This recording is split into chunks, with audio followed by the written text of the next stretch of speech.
আমরা বসে আছি ঘাটালে, আর আমাদের সঙ্গে রয়েছেন ঘাটাল লোকসভা কেন্দ্রের তৃণমূল প্রার্থী দেব, এবং তিনি এখানকার এমপিও বটে। থ্যাংক ইউ দেব। সারাদিন ধরে অনেক কাজের মধ্যে আমাদেরকে সময় দেওয়ার জন্য অনেক ধন্যবাদ। শুরুতেই আমার প্রথম প্রশ্ন, যে কোনো ফিল্ম রিলিজ হওয়ার আগে দর্শক অপেক্ষা করে থাকে দেবের নতুন কি লুক আসছে, এটা কি ইলেকশন লুক? ওইটা ভাবারও সময় পাইনি নাকি, লাইক চুলটা আঁচড়াবো বা আঁচড়াবো না, যেভাবে মানুষ রিসিভ করে তোমাকে যখন আমরা সভাতে যাই বা আমি যখন সভাতে যাই, যেভাবে ফুল ছুঁড়ে, যেভাবে তোমাকে ধরতে চায়, ছুঁতে চায়, they want to bless you touching your head, তো ইটস এ গ্রেট ফিলিং। মানে তখন না, মানে আমি কি সেজে আছি, কি কাপড় পরছি, তখন এটা ম্যাটার করে না। তখন মনে হয় কি ঠিক আছে, বিকজ আমি এখন গেলে আমি রাত্রি ফিরে 12টার সময়, আগের সকালে 8টার দিকে আমাদের ইয়ে থাকে আর কি, কর্মসূচি থাকে। তো আই থিঙ্ক অতটা ভাবার সময় পাইনি কি আমাকে দেখতে কেমন লাগতে হবে, I should look the best. No, they should have the best time, the other way around, like my people those who are young, তারা যেন ওই ফিল গুডটা এবং এই তৃপ্তিটা, যেটা হয়তো রাত্রে থেকে খবর পেয়েছে, হয়তো সকালে দেবে, এই পাড়া থেকে যাবে বা এই সময়টা হয়তো যাবে, কিন্তু আমরা কখনো টাইমে পৌঁছতে পারি না, কারণ তার আগের পাড়া আমাদেরকে আটকে দিয়েছে। তাদের প্রত্যেকে সেলফি আবদার, কেউ ছুঁতে চায়, কেউ বলে আমার নামতে হবে, তারপরে কেউ টিপিক্যাল ভাব বেঙ্গলি কালচারকে তোমাকে আরতি করবে, তোমাকে চন্দন লাগাবে, ছুঁবে, এবং পাড়ায় মন্দিরগুলো আছে, এবং সবকটা মন্দির আমাদের জাগ্রত মন্দির, তাদের মন্দিরে গিয়ে পুজো দেওয়া। তো I think it's a great feeling. তখন আমাকে দেখতে কেমন লাগছে এটা হচ্ছে ইম্পর্টেন্ট। আমি এখন যাই লাগি না কেন, ওই মানুষগুলোর জন্য খুব সুন্দর, মানে তারা আমাকে এখন কেমন দেখতে লাগছে তার জন্য আমাকে জাজ করবে। দেব, আমি এটাকে আরেকটুখানি ফিল্মের ল্যাঙ্গুয়েজে যদি বলি, একজন ফিল্মে যারা অভিনয় করেন, হ্যাঁ, তাদের দু রকমের সত্তা হয়। একটা হচ্ছে হিরো নিজে, অর্থাৎ দেব, আরেকটা হচ্ছে ক্যারেক্টার। হ্যাঁ, আপনি যাকে গুরু বলে মনে করেন, মিঠুন চক্রবর্তী, মিঠুন দা আমাকে এক সময় বলেছিলেন যে একটা ফিল্মের জন্য, তাহাদের কথার সময়, একটা ফিল্মের জন্য মাসের পর মাস ক্যারেক্টার তৈরি হয়ে যেতে হয়, তখন আমি আর মিঠুন চক্রবর্তী থাকি না। যেই দেবকে আমরা এখন দেখতে পাচ্ছি, সেই দেব কি একজন ক্যারেক্টার নাকি দেব? দেব গো, এখানে তো মানে সেই character something which have to act, which have to enact, which have to অন্য চরিত্রে, মানে অন্য চরিত্র নিজের মধ্যে নিয়ে আসে। বাট আই থিঙ্ক এর ইলেকশন, নির্বাচন, জনপ্রতিনিধি, নেতা, মিনিস্টার, মন্ত্রী, মানে whatever like related to politics, তারা তাদের ভিতরে জিনিসটাকে বার করা উচিত। I think this is what I am right now is Dev. এটা ক্যাজুয়াল, দ্য মোস্ট ক্যাজুয়াল। এবং আমি এমন নয় কি আমি শুটিংয়ের পরের লোকে আমাকে, আমি জানি, অনেককেই জানি, তারা খুব প্রেজেন্টেবল না হলে বেরোয় না, ঠিক টিপটপ না থাকলে বেরোয় না। বাট সঙ্গে করে মেকআপ আর্টিস্ট নিয়ে ঘুরছেন, এরকমও দেখেছি। ঠিক আছে, বাট কিছু না, আমি যখন কোনো স্টুডিওতে যাই বা শুটিংয়ের সময় কোনো ইন্টারভিউ, তখন আমার পিছনে মেকআপ আর্টিস্ট থাকে, হেয়ার ড্রেসার থাকে, আমার টিম থাকে। বাট আই থিঙ্ক এইখানে তো এই ওয়ার্ল্ডটা একদমই আলাদা ওয়ার্ল্ড। এই ওয়ার্ল্ডটা অনেকটাই ট্রুথফুল, রিয়েলিস্টিক, এবং at the same time takes fraction of second মানুষ টাক করে ধরে নেবে এটা লোক দেখানো হচ্ছে, এটা না করলেই পারত। তো what you are seeing right now is the real day. আপনার অপোনেন্টে যিনি দাঁড়িয়েছেন, হিরণ, আপনার বন্ধু, ইনফ্যাক্ট আপনার হইচইয়ের পরে একটা ভিডিও, ইনফ্যাক্ট এখন সেটা ভাইরাল হয়ে গেছে, যে ও নেচে আপনার ফিল্মের জন্য প্রমোট করেছিল। রাজনীতির ময়দানে সাধারণত বলা হয় ওয়ার এবং লাভে কোনো নিয়ম থাকে না। রাজনীতির ময়দানে হিরণ কি বন্ধু? হ্যাঁ, আমার মুখে কোনো শুনেছো, কিছু শুনেছো? ও তো 2 বছর ধরে আমাকে আক্রমণ করছে। I don't know whether you updated on him, but he from last 2.5 years, I knew for last 2 years কেউ এখান থেকে দাঁড়ানোর চেষ্টা করছে। কারণ যেভাবে ও পার্সোনাল আক্রমণ করছিল, the kind of attack he was trying, not doing outside, তখনই জানতাম কেউ চেষ্টা করছে ঘাটাল থেকে দাঁড়ানো। এবং আমার মনে হয় যে এখনও যেভাবে আক্রমণ করে, আজকে নাকি বলেছে আমি ক্রিমিনাল, আমি আতঙ্কবাদী, আমি সন্ত্রাসবাদী, এসব বলেছে আজকে। তো আমার কাউন্টার নেওয়ার জন্য না, he is not wrong in any way, কারণ ওইটা ভাবে এটা বলেও জিতবে। এবং ভারতবর্ষে যদি ইতিহাস দেখো, যে যত বেশি আক্রমণ করে তত বেশি ভোট পায়, এখন থেকে যে যত বেশি কারাপ্ট হচ্ছে তত বেশি বড় পদ পায়। তো আমার মনে হয় যে I think he wants to win. তো সেই জায়গাতেও ভাবে যে এটা বলেও জিতবে। ভারতবর্ষের ইতিহাসও তাই আছে আপাতত, যে যত কথা বলবে, যত চিৎকার করবে, যত নাটক বলো, যত বেশি এইসব ব্যবহার মানে যেটা ভদ্র ব্যবহার নয়, তত বেশি ভোট পাবে। বাট আমার ঘাটাল লোকসভা কিন্তু এরকম নয়। ও সেটা 4 জুনে বুঝতে পারবে, যখন রেজাল্টগুলো বেরোবে হয়তো বুঝতে পারবে না এইভাবে হয়তো অ্যাটাক করে লাভ নেই। ভালো ভদ্রভাবেই তুমি জিততে পারো, অভদ্রকে তুমি কোনো জিততে পারো। দেব, আমি মানে আপনার এই উত্তরটা শুনতে শুনতে আমি বুঝলাম যে আপনি একজন পাক্কা রাজনীতিবিদ। তার কারণ এই যে আপনি বললেন আজকেও অ্যাটাক করেছেন, আপনি শুনেছেন, তার কারণ যেখানে তিনি অ্যাটাক করেছেন সেখানে তিনি আমাকে ইন্টারভিউ দিচ্ছিলেন এবং সেই খবরটা আপনার কাছে পৌঁছে গেছে। এবং স্পেসিফিক্যালি দুটো কথা তিনি বলেছেন। প্রথম কথা আপনি যেটা বললেন যে আপনি ক্রিমিনাল, আপনার গত 10 বছরের অ্যাসেট কয়েক গুণ বেড়ে গেছে এবং আপনার পেছনে আপনাকে ইডি তলব করেছে, আপনাকে সিবিআই তলব করেছে এবং আপনি অসংখ্য দুর্নীতির সঙ্গে যুক্ত, আপনার বন্ধু।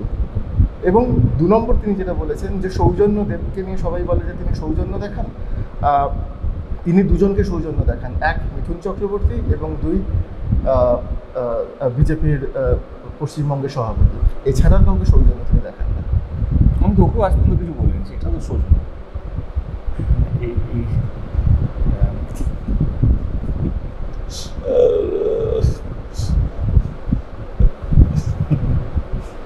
মানে ভাবছি একটা লোকের সাইকোলজি হয় না, আইডিওলজি সাইকোলজি। সৌজন্য না মানে কোথাও মানে আদায়ও করতে হয়। সৌজন্য মানে তো সম্মান, সম্মানে তো আদায়ও করতে হয়। একটা লোক না কিছু করে যদি সম্মানটা পায় সেটা তার কাছে দাঁত থাকলে তাদের মর্ম বোঝা যায় না, একটা মা ছোটবেলা শিখিয়েছিল। তো ওর কাছে সেটাই সম্মান পাচ্ছে, কারণ অন্য কেউ তো সম্মান করে না। এবং সেই জায়গা থেকে আমার মনে হয় যেটা বললাম তো, ও ভাবে কি এইভাবে অ্যাটাক করলে, কারণ কি তুমি এই যে অ্যাটাক করলো তার তো কাউন্টার, কারণ এখন তো একজন কিছু প্রার্থী বললো তার বিপরীতে গিয়ে তাকে কাউন্টার দিতে হবে। এবং দেব ডেফিনেটলি একটা হেভিওয়েট প্রার্থী, এবং দেবের অপোজিটে গিয়ে দাঁড়িয়ে সেটা ম্যাটার করে। অফকোর্স হ্যাঁ, অ্যান্ড যে লোকটা দাঁড়িয়েছে যত বেশি চিৎকার কথার আওয়াজটা বেশি শুনতে পাবে, কারণ দেবকে এমনি লোকে জানে নেগেটিভ। হ্যাঁ একদম। এবং সেই জায়গা থেকে his trying his level best. And আমার কোথাও যেন মনে হচ্ছে আর 10 দিন বাকি, 10-12 দিন বাকি নির্বাচনে, যত দিন কাছে আসবে দ্য ডে অফ ইলেকশন, তত বেশি ওর মাথা খারাপ হবে এবং তত বেশি ভুলভাল বলবে। এবং আমি কালকেই বলছিলাম, আমার ছেলেগুলো বলছিল আজকে হিরণদা আবার বলেছে, তার মানে সুস্থ আছে। যেই দিন সকালে হিরণ কিছু বলবে না, তার মানে ওর শরীরটা খারাপ হচ্ছে, আমাকে ফোন করতে পারে, আজকে তোর শরীরটা ঠিক নেই। মানে he has become like that for me, মানে আই অল দ্য লাক। কারণ ওই আইডিওলজি বিশ্বাস করে, আমি আইডিওলজি বিশ্বাস করি না। দেব, যে কোনো ইলেকশনের আগে আমরা দেখি যে পার্টিতে যারা কাজ করেন, পার্টির কর্মীরা, যারা নেতা তার থেকে একটু নিচে, টিকিট পাওয়ার জন্য তারা হন্যে হয়ে লড়াই করেন। হ্যাঁ, সারাক্ষণ পার্টি অফিসে তারা পড়ে থাকেন এবং প্রত্যেকবার ইলেকশনের আগেই আমরা কত কয়েক বছর ধরে দেখছি যে আপনাকে টিকিট দেওয়ার জন্য সবাই লড়াই করে এবং আপনি বলেন যে আপনি টিকিট নেবেন না, কিন্তু ফাইনালি আমরা দেখি আপনি টিকিটটা নিয়েছেন। এটা কি, এটার গল্পটা কি? এটা কি পাবলিসিটি আসলে? আমার তো অলরেডি পাবলিসিটি করার জায়গা আছে। In my films, I think I'm touch with ভগবান আশীর্বাদ, I'm good, কি বলবো, গুড জায়গা, মানে যেখানে সম্মানীয় একটা জায়গা, ক্যারিয়ার এখন একটা ছোট ঠিকঠাক আছে, লোকে এখন আমার ছবি দেখে। In fact my last 8-9 months like ব্লকবাস্টার্সের মধ্যে 50 days ক্রস করেছে তার ছোট। তো ওই যে পাবলিসিটি স্টান্টটা আমার কাছে রোজ আছে। আমি পুজোতে আবার একটা টেক্কা বলে ছবি দিচ্ছি, এখন এখানে আমার মাথায় চলছে কী পাবলিসিটি করবো, আবার কিছু চমক নিয়ে আসবো, খাদান বলে একটা ছবি আছে। তো আমার এই পাবলিসিটি করার জন্য জায়গা আছে। এবারে আমি সত্যি রাজনীতি করতে চাই। এই যে তুমি তো করলে ক্রিমিনাল, আতঙ্কবাদী, কেন আমি শুনবো? এখানে যতই তুমি ভালো কাজ করো না, লোকে তোমায় গাল দেবে, মানে কারণ তুমি হয়তো বিরোধী দলে আছো, সে ম্যাটার করে না কোন দলে আছো, তুমি অন্য দলে মানে তুমি খারাপ।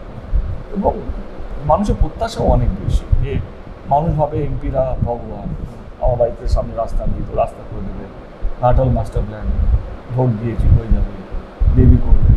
এবং মানুষের অনেক সমস্যা আছে। এবার আমি জানি আমি সব সমস্যার সমাধান করতে পারবো না, বাট দেশ আমার হ্যাভ ফেথ ইন, দেব করবে, দেব পারবে, দেব চাইলে সব কিছু করতে পারে। তো I feel I am very like handicap at times. মানুষের প্রত্যাশা অনেক বেড়ে যাচ্ছে ক্রমশ। হ্যাঁ, মানে কোথাও যেন মানুষ অনেক বেশি বিশ্বাস করতে শুরু করলাম, কোথাও যেন লোকে ভাবছে দেবই করতে পারে, দেবকে ভরসা করা যেতে পারে। এবারে যে সিনেমার নায়ক ওরা রিয়েল লাইফ নায়ক ভাবতে শুরু করলো। এবং আমি জানি I am the most handicap person, I am not me, everyone in this country. As a politician Narendra Modi যত most handicap person, even Mamata Banerjee, কারণ তারা সব সমস্যা সমাধান করতে পারবে না।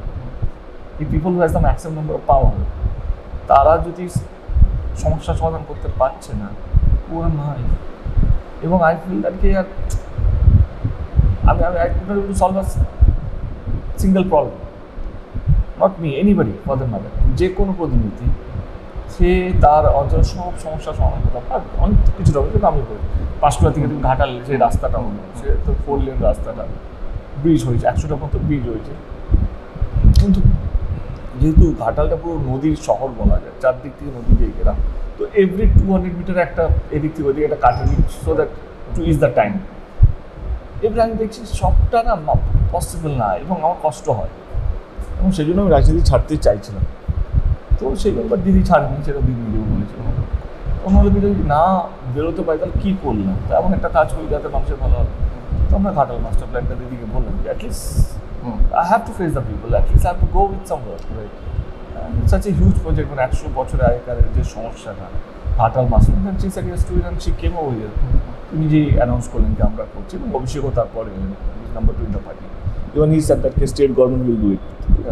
তো এইটা পাবলিসিটি নয়, এটা যারা সত্যি মানুষের জন্য কাজ করতে চায়, at the end of the day they also feel sorry, ইয়ার সব সমস্যা আমরা সমাধান করতে পারি না।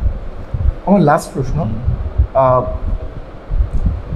আপনি দীর্ঘদিন ধরে পার্লামেন্টে যাচ্ছেন, পার্লামেন্ট দেখছেন, পার্লামেন্টে নরেন্দ্র মোদীকে দেখছেন, আর অন্যদিকে আপনি দিদিকে দেখছেন, মমতাকে দেখছেন, দুজনেই নিজেদের জায়গায় দাঁড়িয়ে রাষ্ট্রনেতা। কাকে কীরকমভাবে দেখেন যদি আমি বলি পাশাপাশি রেখে কম্পেয়ার করতে? দুজনের কারিশমার জন্য সেই জায়গায় পৌঁছেছে। Like I am no one to জাজ them first of all, because they both are like they both are holding biggest chair. মানে যদি নরেন্দ্র মোদীজির কথা বলি, তো দেশের সবচেয়ে বড় chair after president is prime minister, তো he is holding the best seat. And যে রাজ্যের সবচেয়ে ভালো সিট যদি হয় তো ইটস চিফ মিনিস্টার। অ্যান্ড একটা মেয়ে যে একটা অন্য দলে ছিল, কংগ্রেসে ছিলেন, সেইখান থেকে একা লড়াই করে বেরিয়ে আসা, এবং 13-14 বছরের মধ্যে সেই রাজ্যের 98 যদি পার্টি ফর্ম হয়, 2000 পার্টি ফর্ম হয়, 2011 শি ফর্ম দ্য গভর্নমেন্ট। তো ইটস এ হিউজ সাকসেস, মানে তো ইটস নট সো ইজি। তো আমার মনে হয় দুটোই, মানে ওনারও একটা চিফ মিনিস্টার থেকে বায়োপিক করতে হলে কাটতে করবে থাকে, দেব প্রোডাকশন হাউস বায়োপিক আগে করে। আমি না দুটোই এত বেশি প্রোপাগান্ডা ফিল্ম না, আমার কেমন যেন মনে হয় যে I somehow don't relate with the propaganda film. মানে মোদিজি নিয়ে তো অনেকগুলো ছবি হয়েছে, but I am sure that it has to B someone like a neutral person. কিন্তু মোদিজি তো শুধু বিজেপির প্রাইম মিনিস্টার নয়, দিদি তো শুধু টিএমসির চিফ মিনিস্টার নয়, পুরো রাজ্যের উনি পুরো দেশে। তো আমার মনে হয় যে somewhere now we lack that thing. As a citizen, we miss the prime minister. At times we miss the chief minister. We feel that when we see other prime minister, we don't have other chief minister culture in abroad, but দিদি তবুও অনেক কিছু করে। But যেহেতু একটা গেমের মধ্যে আমরা সবাই পড়ে আছি, তো game, it's a game, it's something game of chair, which is full of thorns. তো এই জায়গাতে everything is regarding vote, nothing. আমাদের সবটাই ভোট নিয়ে, ভোট কেন্দ্রিক। তো সেই জন্য আমরা যত দিন যাচ্ছে অত ন্যারো মাইন্ডেড হয়ে যাচ্ছে। নাহলে when we see like abroad-এ যখন বিদেশে যখন প্রেসিডেন্ট ইলেকশন যখন হয়, they talk about how powerful nation they want to be. তারা টেলিভিশনের সামনে ডিবেট করে, তারা বলে আমরা নিউক্লিয়ার এনার্জি বানাবো, এটা দিয়ে ইলেকট্রিসিটি কীভাবে করবো, আমরা we have to make our nation beggar free, আমাদের দেশে একটাও বিক্রি হবে না, তার দিকে কীভাবে আমরা কাজ দেবো, how to become the most powerful nation in the world, right? How to go to moon, how to go to Mars, how to go, ওরা তো ভাবছে আমরা প্লুটো অব্দি কখন পৌঁছবো, দিস ইজ দেয়ার থট। আমরা সে রাম মন্দির নিয়ে আলোচনা করি, আমরা এখানে একটা সেম পজিশন, তো ডেফিনেশন তো সেম, আমরা হিন্দু মুসলমান নিয়ে আলোচনা করি আমরা। But no one is talking, people are talking, I feel sorry man, both the party for that matter, we are talking নবরাত্রে কে মাছ খাচ্ছে, this is a debate. And I don't know, so I miss my prime minister, and I miss my chief minister. এটার জন্য কুণাল ঘোষ আবার tweet করবেন না তো? কুণালদার মতো the best part of our democracy, কি এখনো লোক স্বাধীন, মানে আমার মতো। আমি যদি ঠিক হই তো উনিও ঠিক, কারণ উনি নিজের মনের কথা বলছেন।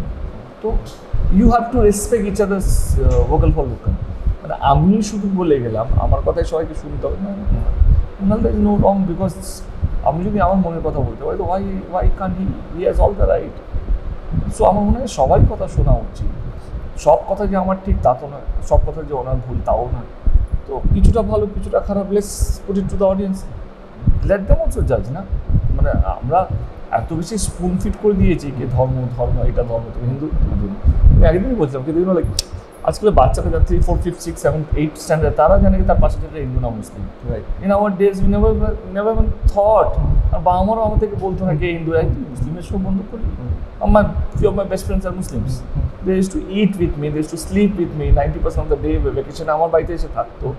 My mom did never cared বন্ধু আসছে থাকছি, মানে ওর হোমওয়ার্কগুলো আমাকে করতে হতো যেটা I was very good at it।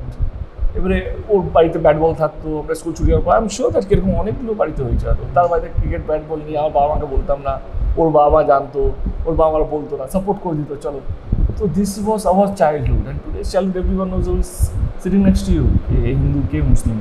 তো আমার মনে হয় কি ভোট হার জিত পরে হবে, বাট আমি জিতলাম আমার দেশটা হেরে গেলো সেটা যাতে না হয়।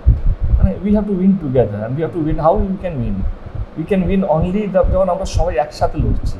But every in our country, everyone is fighting for himself. There should be a happy climax. Happy ending. Inshallah, definitely hope. Thank you so much. We are very hopeful. Thank you so much. Thank you so much.